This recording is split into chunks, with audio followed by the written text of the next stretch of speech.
میں نے پلک جھپکتے میں کمرہ عبور کیا اور جلتے ہوئے لیمپ کو گل کر دیا اور کوشش کی کہ دہشت سے اپنے اعصاب کو بچائے رکھوں۔ پھر میں لپک کر غسل خانے میں گھس گیا جہاں جاتے ہوئے روح فنا ہوتی تھی اور دروازے کی اوٹ سے دیکھنے لگا کہ اب کیا ہو رہا ہے۔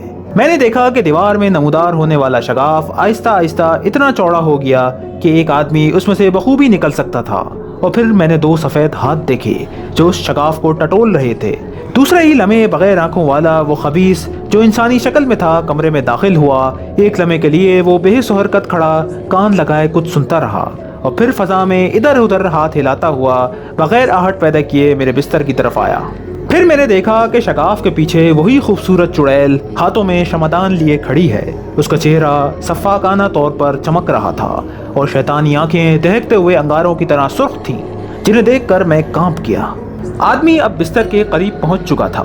اس نے آہستہ سے اپنا نرم ہاتھ بستر پر یوں پھیرا جیسے کچھ پکڑنے کی کوشش کر رہا ہو۔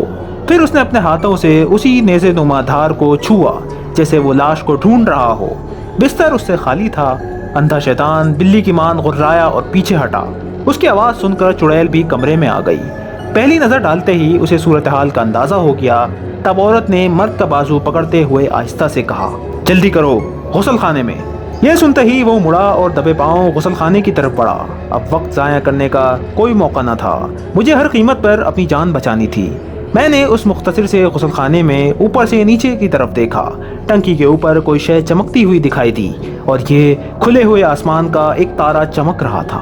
پھر بلی کی مان میں پائپ کے سہارے چڑھ کر اس سوراخ تک پہنچ گیا جس میں اتنا بڑا شگاف تھا کہ میں مڑ توڑ کر اوپر چھت کی طرف پہنچ گیا۔ اس شگاف تک پہنچنے میں میرا سانس پھول گیا اور ایک لمحے کے لیے رکا۔ تعفن اور سڑان کی ایک ناگوار چکر مجھے اپنے نتنوں میں گھستا ہوا محسوس ہونے لگا۔ اتنے میں عورت اور مرد دونوں غسل خانے میں داخل ہوئے۔ پہلے عورت نے ٹب میں جھانکا اور کمر سیدھی کر کے کھڑی ہو گئی اور مرد سے کہا۔ اب میں نے دیکھا کہ اس کے ایک ہاتھ میں تیز چمکتی ہوئی کلہاڑی بھی تھی اور پھر وہ نہایت بھیانک انداز میں قہقہے لگانے لگی۔ نیچے اترو، عورت نے دھاڑ کر کہا۔ اس کمرے میں رہنے کا معاوضہ تمہیں ادا کرنا ہوگا۔ اور جب میں نے کوئی حرکت نہ کی تو عورت کا وحشیانہ پن اور اونت کر سامنے آ گیا۔ اس نے ایک ہاتھ میں پکڑی ہوئی شمعدان مرد کے ہاتھ میں تھمائی اور پھرتی سے پائپ پر چڑھنے لگی، اور 1 سیکنڈ اور دیر ہوتی تو وہ مجھے ٹانگ سے گھسیٹ کر نیچے ہی لے لیتی۔ میرا جسم آسانی سے اس سوراخ میں داخل ہو گیا اور میں نے بغیر سوچے سمجھے باہر چھلانگ لگا دی۔ اف خدایا، کیا بیان کروں، میں گوشت اور ہڈیوں کے ایک عظیم ڈھیر پر گرا۔ 10-15 لاشیں جن کے اس جدا جدا تھے خدا جانے کب سے پڑی سڑ رہی تھی۔ میرے سامنے ایک تاریک راہداری تھی۔ میں اندھا دھند دوڑتا ہوا باہر جانے لگا۔ عورت چیختی چلاتی اب بھی میرا تعاقب کر رہی تھی۔ لکڑی کا ایک زینہ دوسری منزل کو جاتا تھا۔ میں فوراً اس پر چڑھتا ہوا دوسری منزل کی چھت پر پہنچ گیا۔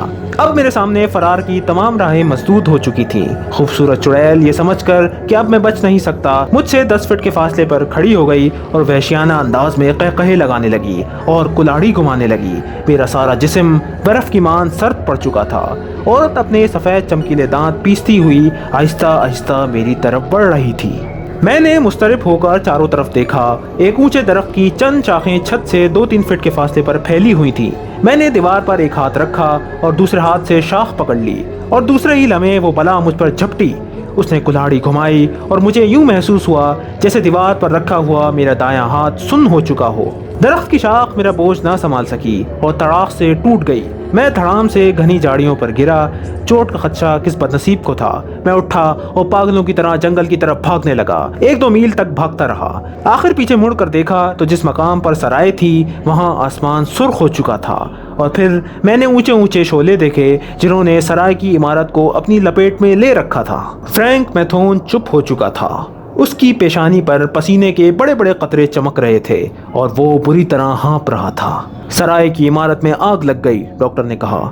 یہ آگ کس طرح لگی؟ میرا خیال ہے کہ عورت نے وہ شمعدان اندھے کی ہاتھ میں پکڑا دی تھی اور پھر کسی طرح اس کے سیاہ چوغے نے شمع کی لو کو چھو لیا ہوگا۔ اندھے نے اپنے بچنے کی تدبیر کی ہوگی، لیکن کمرے کے دوسرے سامان نے آگ پکڑ لی۔ ڈاکٹر مسکرایا اور کہا، بہرحال کہانی تو دلچسپ ہے، بشرطے کہ سچی ہو۔ یہ سنتے ہی فرینک میتھون کا چہرہ زرد پڑ گیا۔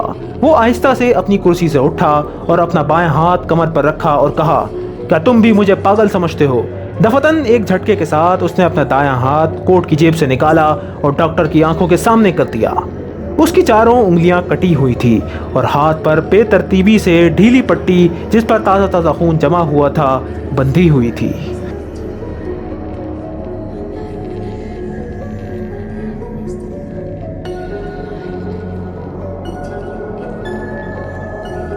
ویڈیو کو لائک کریں، سبسکرائب کریں اور بیل آئیکن پہ کلک کریں، اور ہمیں کمنٹ سیکشن میں بتائیے کہ آپ کو ہماری ویڈیوز کیسی لگ رہی ہیں۔